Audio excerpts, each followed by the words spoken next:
काल की कहानी से अगर प्रारंभ करता हूं तो सीधी सी बात है, कृष्ण आ जाएंगे, पांडव आ जाएंगे।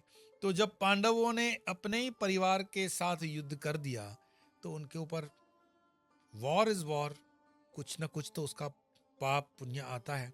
तब पांडवों को कृष्ण कहते हैं कि देखो, ये बात सच है कि ये धर्म युद्ध था, ये बात सच है कि हमने धर्म युद्ध के लिए, धर्म स्थापित करने के लिए युद्ध की, लेकिन ऊपर वाले के नियम के अनुसार कुछ तो हमारी हत्याएं हमारे अकाउंट में लिखी गई हैं।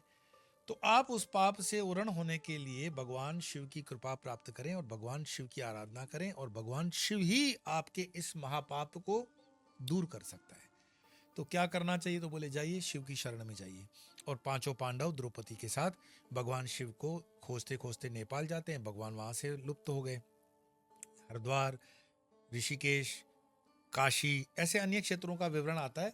और बाद में उनको चलता है कि इस समय भगवान केदार क्षेत्र में है, केदार क्षेत्र का नाम है।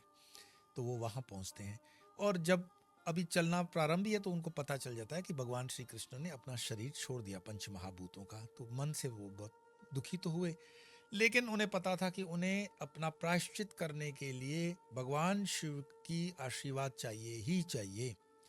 अब वो केदार क्षेत्र में भगवान शिव को ढूंढ रहे हैं, और एक जगह जब ऐसी आ जाती है जहां कई गाय बैल चल रहे हैं, तो उसमें भीम एक युक्ति लड़ाते हैं कि इसमें शिवजी तो हैं, पर शिवजी ने स्वरूप बदल दिया है और वो बैल नंदी के स्वरूप में आ गए हैं, बैल के स्वरूप में आ गए, तो उसको कैसे पकड़ा जाए।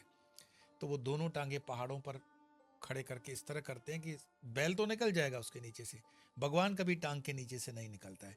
आप ये याद रखना, जब शिव की परिक्रमा करते हैं तो उनकी जलधारी को कभी हम क्रॉस नहीं करते हैं टांग से, आधी ही करके वापस आ जाते हैं।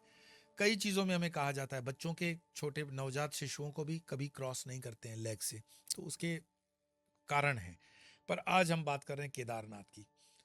अब जब भीम खड़े हो गए तो सारे बैल निकल रहे, एक बैल उसमें से नहीं निकल रहा था। भीम समझ गए ये शिव है, और उन्होंने उसको पूंछ से पकड़ना शुरू किया। बैल जो है वो जमीन में धंसना शुरू होता है। ये एक कृत्य ऐसा है जो कुदरत का वही विराट स्वरूप कर सकता है जिसके पास पावर हो।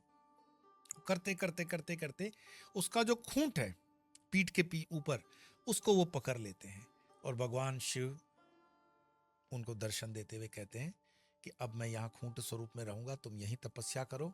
और आगे की कहानी तो केदार के आप महात्म्य को पढ़ोगे तो उसमें पता पड़ेगा। नमस्कार, नमो नारायण।